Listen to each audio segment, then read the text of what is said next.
It's Wednesday here on the Locked On NFL Scouting Podcast, which means Joe Marino and I are deep diving 3 NFL draft prospects you need to know for 2025.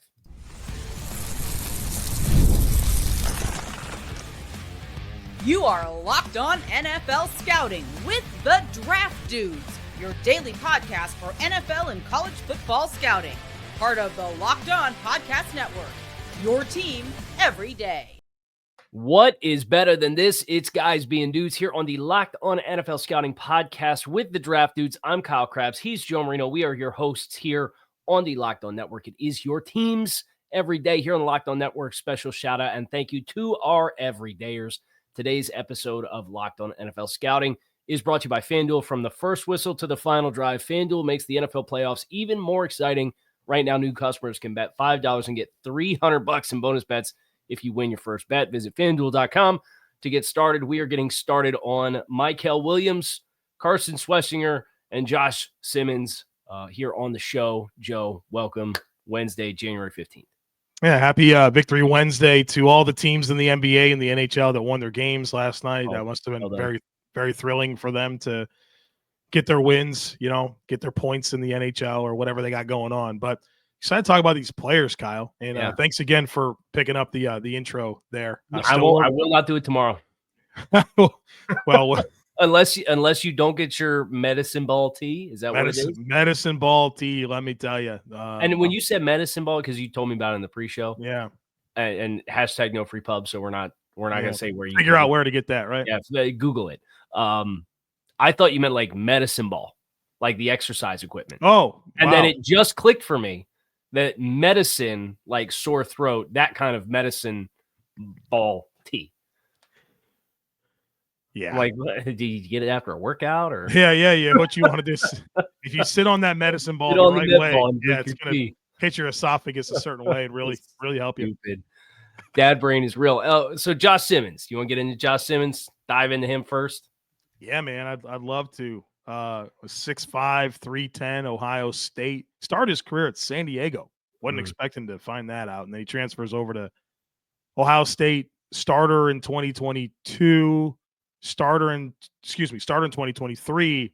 And then, of course, this year, but he only played, 5.5 games. But you look at those 5.5 games, and there seems like there's a lot of excitement to get to. And now, he certainly didn't face the big challenges that you'd like to have seen him this year, but I don't know, in a tackle class where I felt like I was hungry for exciting players, I got it in Connerly from Oregon.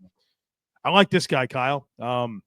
Nice blend of traits, man. He's got size, he's got length, he's athletic. I love watching him get into space and connect with moving targets. He really kind of has a good feel for angles. Like his hands, he's powerful, he's coordinated, he's under control. There's a lot to like in this package. I just wish we could have seen the rest of the season, as we start to get into this conversation. Yeah, as I did my write-up for 33rd Team, one of the things that was notated was the season-ending knee surgery in October. So teams are going to have to do their background work on the medicals. And he was a completely different player in 2024 than he was between 2022 and 2023. He had 25 credited penalties between 22 and 23 combined. And looked like a much more under control, like the leap was astronomical as far as being in control in those moments and securing players. And that's, I think, the biggest thing when you think about the opportunity cost of not playing in the games against Tennessee with James Pierce and Penn State with Abdul Carter. You think about what that could have showed you for guys that can test the fringes of your reach a little bit more. Yeah. And how you'd have handled it. But with what he put on tape this year, it's probably the cleanest tape wall to wall of any of the tackles in the class. He didn't take many L's. No, I don't think I saw a single one in pass pro. And he gets after people, dude. Like, there's a physical element to his game, powerful hands. We've seen good offensive line development happen at Ohio State. I think about Paris Johnson and kind of his trajectory and kind of ironing out the kinks and positioning himself to be a high pick. So I think that's where you just have to gain a level of comfort in his development and talking to people within the program, getting to know him, because it is a bit of a roll of the dice, because not only is he coming off of an injury, but the breakthrough very much was a breakthrough, but only for 5.5 games. Yeah. He according to True Media, which gets their data fed in through, looks like PFF for some of the charting, one pressure on 152 pass rush snaps. Yeah. So almost a clean sheet for the entirety of the season, not even from a sacks perspective, from a pressures perspective, which is pretty crazy. I think the other appealing thing here is when you get into his background a little bit more, and he's originally from San Diego. So he obviously stays at San Diego State despite being a 4-star recruit. So he was a highly regarded player, but Joey was a highly regarded player who was rated as a guard. Oh, wow. Played on both sides of the line. So he played at San Diego State on the right side and then kicks over to left tackle. So go back to high school, there's guard background, and now there's right and left side of offensive line background. And I think if you take the leap that he showed in the reps this season at left tackle, I don't really have a lot of concerns about any of it not being applicable to playing on the inside if he gets drafted to a spot that has a veteran tackle and he needs to play early at guard. But he's a left tackle long-term, like lock left tackle. Yeah, I agree with that. And I'm it's cool that you brought up position flexibility, because the last thing on my notes that I wanted to make sure we highlighted was I do see a universal scheme fit. You want to run gap, you want to run zone. I think he's got the requisite traits to get that done. So a player that should appeal to every offense at a position at high demand. And now you're saying that there's potentially some position flex here that you could point to. It's all good. It's a really good resume to stand on, despite it having some incomplete nature to it. I think if he'd have played a full season this year, we'd be talking about him being drafted by the Patriots. Oh gosh, yeah, for sure. I'd agree with that. Yeah, because I do agree he's a universal player. The blurb that I had on the bottom, like the final synopsis of the report, as far as like the role and fit, should be regarded as a universal scheme fit at offensive tackle in the NFL. He has the physical ability to thrive in just about any concept or scheme thanks to dynamic athleticism, agility, and power. He'll do just fine in traditional drop back passing offenses without a reliance on play action passing. He has the anchor and mirror skills to attach early on rushers and play in space to hold his own in blocks. Provided he's healthy and passes his medicals, he should certainly be amongst the NFL franchise's best 5 on an offensive line and starting as a rookie. And that the injury happened relatively earlier October. in the 9 months is the early side of it, right? Right. Yeah. So I don't think his rookie season's lost, but it's certainly a challenging layer. Well, and you mentioned that off air, as far as the challenge that comes with rehabbing an injury on top of the draft process does make it a little bit more muddy. Yeah. Right. Because it's not, you hear so much about rookie walls and guys don't stop and they train for not football stuff to do not football stuff to get drafted to play football. And then they got to flip the switch and there's no break in that period. And then you throw rehab on top of it. I almost think it might help him now that I'm thinking about it, because he doesn't have to do the circus song and dance that comes with training to run a 40 time. Yeah. He'll watch the tape, right? Yes, the tape tells a good story in 2024. As long as he gets that dialed in from a medical perspective and is raring to go, skipping the circus of the pre-draft process might not be the worst thing in the world. But yeah. I think it will hurt his draft stock a little bit as far as where he gets drafted versus if he played to this level the entirety of the season. It doesn't feel like the floor is very far though. You know, I don't know that he's going to maximize what it could have been. I don't think this is a player that's going to get too far down the board though. Where you want to do the thing real quick before we go to break? Because we mentioned New England at 4, right? That's probably the ceiling, right? That's the absolute ceiling. Cincinnati at 17. And in between, you have Chicago, San Francisco. I'd put Dallas in that group with Zach Martin going out. Sure. And then you have Terrence Steele on the right side that is probably an upgrade. So, like, there's enough positional flexibility for them. I wouldn't dismiss them being an offensive line spot. Miami. I mean, can you rule out New Orleans? No. And I don't think you could rule out Arizona at right tackle either. Yeah. Congrats. Welcome to the right. Yeah. Picks 8 through 18. And Seattle, and if it's not Seattle, it's Cincinnati, then Seattle, I think, too. Yeah, he's going to go. It'll be a top 20 pick. Yeah. So, next, Carson Swessinger. Speaking of the West Coast, we just got to talk about Seattle and Josh Simmons from San Diego, West Coast. Carson Swessinger, another California kid, linebacker, UCLA. He is next on our list. We're diving in. Make sure you guys stick with us. From the first whistle to the final drive, FanDuel makes the NFL playoffs even more exciting right now. New customers can bet $5 and get $300 in bonus bets. If you win your first bet, that's $300 to keep the action going. The FanDuel app is easy to navigate, a variety of bets that keep every game exciting. Plus, when you win, you get paid instantly. There's no waiting around for your winnings. Whether you're betting on your favorite team or if your favorite team's not playing and just looking for a little extra excitement for the playoffs, FanDuel has you covered. Just visit FanDuel.com, join today, and get started with $300 in bonus bets. That's FanDuel.com. Make this playoff season unforgettable with FanDuel, official sportsbook partner of the NFL. Welcome, Joe, to the sermon of the Church of Schwesinger, because I am indoctrinated with this cat. Holy smokes. And I pulled the audible. We weren't going to do them this week, and then I watched them and wrote them up, finished right up on Monday, and I texted you. And I'm sure that was probably a tip-off to you.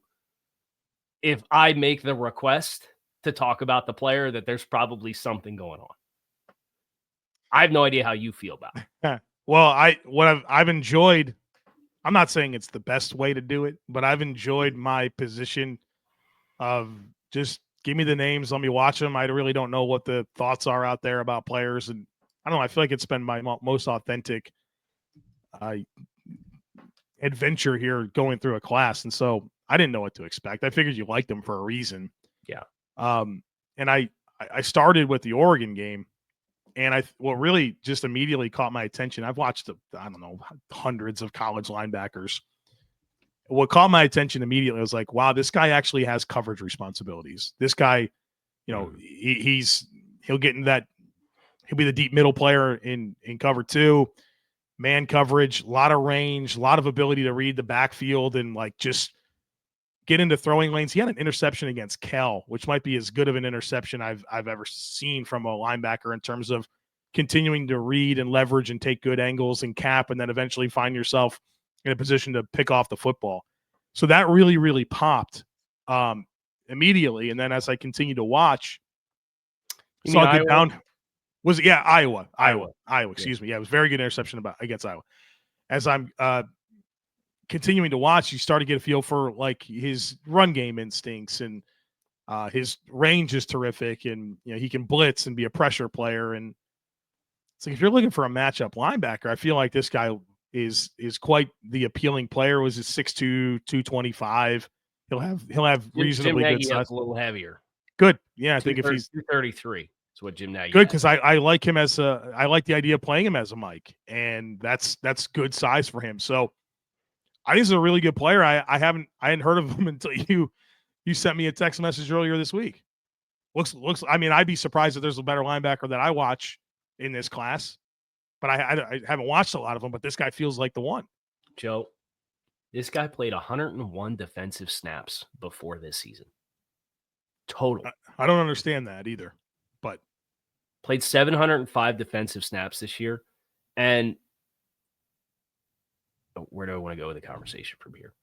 All of the names that kept coming up as I'm watching this player are like very irresponsible names to be attaching to a guy who was a one-year starter at college. I think the football instincts are off the charts good. They're running GY counter against him, and he's on the formational strength.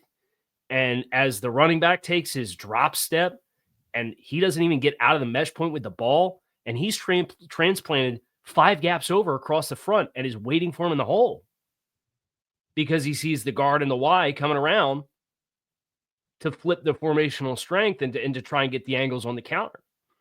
And you mentioned the interception against Iowa. He had 2 in that game.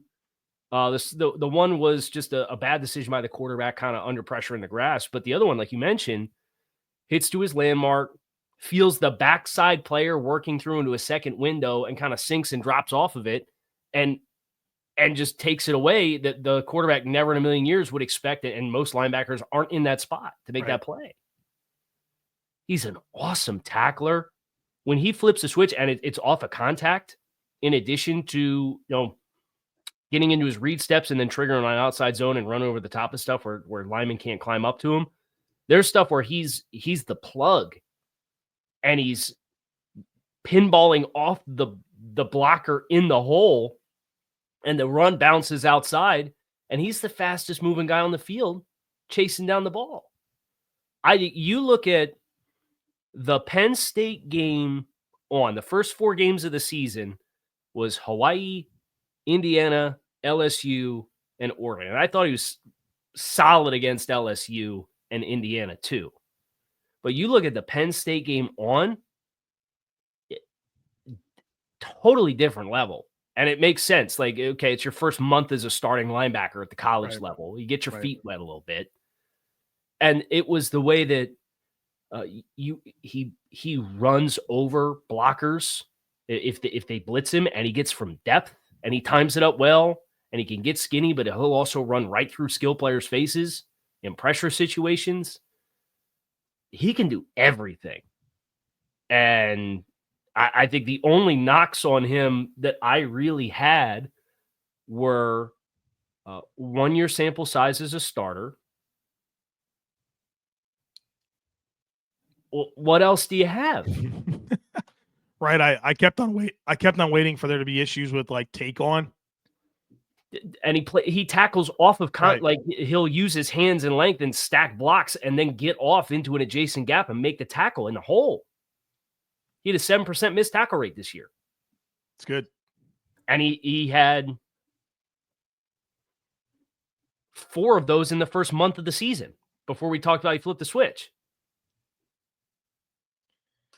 So I don't know, man. Like, and I've talked to a couple people that are also kind of in the draft space, and they all kind of came away with the same thing of like, yeah, all the names that I thought of were like, I settled on Sean Lee because I didn't want to get too crazy, but I had higher tier names than that coming to mind. Just chill out with that Boston College linebacker from a few years ago, Yeah, I did. And that was not one that came to my mind, but I've seen that one in the replies a few times talking about Carson Swessinger. And I said, no about that. But I was just so over the moon watching this guy. And his tape is the most fun I've had watching a defensive player this season. I think Roquan Smith's a decent name to invoke. It's a good one. I mean, he's a unique coverage player. I think you just don't. It's like I crave those scoutable reps in coverage from linebackers, and you just don't get them, dude. Right. I mean, I can't make tell me linebackers I've wrote up, and I'm like, has never taken a step backwards in his college career. And if he does, it's because he's walked up on the line of scrimmage and he's just taking hook curl because they're blitzing somebody else. Right. Yeah, I think there's going to be a lot to learn here about why this guy wasn't on the field sooner in his career, but I don't think he could have done more with his opportunities. He's impressive. He's a walk-on.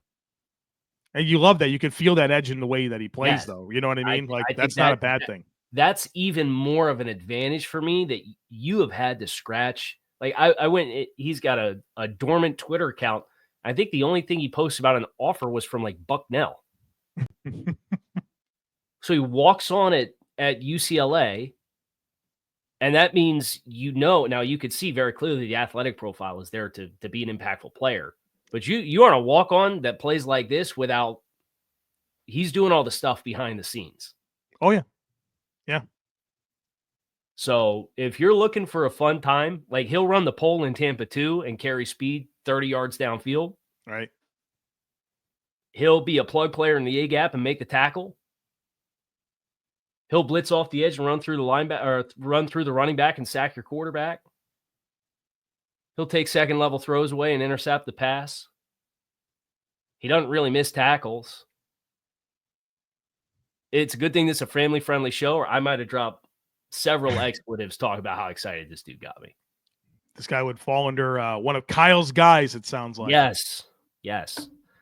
Another guy that a lot to like.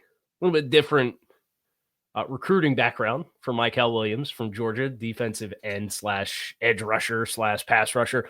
We're going to get into him next here on this episode of Locked On NFL Scouting. Make sure you guys stick with us. Growing your small business in 2025 comes down to how well you can hire, and let's face it, better hires start with smarter insights. That's where Locked On NFL Scouting comes in, right? We give you insights on the prospects for your team to hire. Well, also, it's where LinkedIn comes in. With the strongest hiring data available, LinkedIn helps you identify the right candidates, giving you the confidence to make the best decisions for your business. Small businesses have to wear a lot of hats, so every hire is critical. LinkedIn gets that. And that's why they connect you with the best candidates using data you don't find anywhere else. From unique skills and interests to the connections you share, LinkedIn helps you find the right person for the job. In fact, 72% of small businesses say LinkedIn has helped them find high-quality candidates. Hire smarter this year and find your next great hire on LinkedIn. Post your job for free at linkedin.com/LockedOnNFL. That's linkedin.com/LockedOnNFL. Post your job for free. Terms and conditions do apply. Mikel Williams. The guy with the 47-inch arms. That's those are an exaggeration. But they're long, man. I mean, they got to be 35, right? Certainly more than 34-inch arms. Yeah. At 6'5", 265 pounds with like 99th percentile length. Yeah, and I mean, he can certainly run. There's a ton of athleticism here.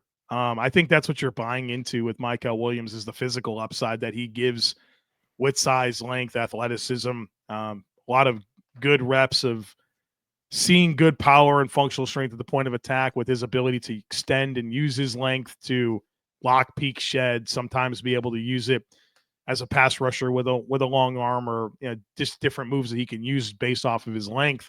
And there are dominant moments on tape. I think you're betting on a lot of upside here, though. Where I think you come away a little bit disappointed is where for a guy that has really impressive moments of like burst and explosiveness, like where's the consistent get off as a pass rusher? Can you play with a little bit more leveraged so that you're not taking away from your length and have a bit more of a plan to deploy your traits? So yeah. I think this is a player with a lot of ceiling for sure, but I'd be surprised if we've seen his best football yet. But you just got to hope that you can unlock it.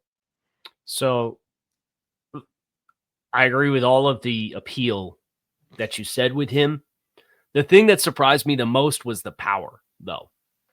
I think he has really easy power to tap into and play through contact. And there's times where he gets undisciplined and he gets collapsed and then he goes to disengage, but he doesn't maximize his length and he kind of gets stuck on things.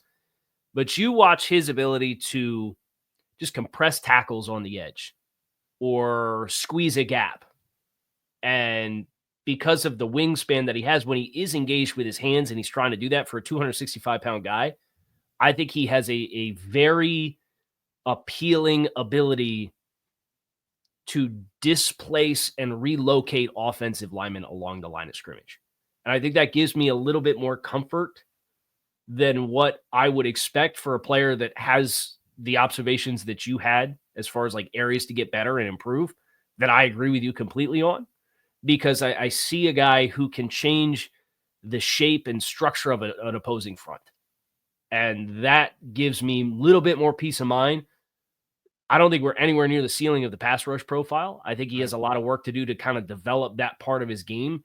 And I actually think he has most of his success when Georgia did their schemed rushes up front and played games up front, and he could carry speed and reduce his size to work through a strategized gap as compared to just authentically winning off the edge.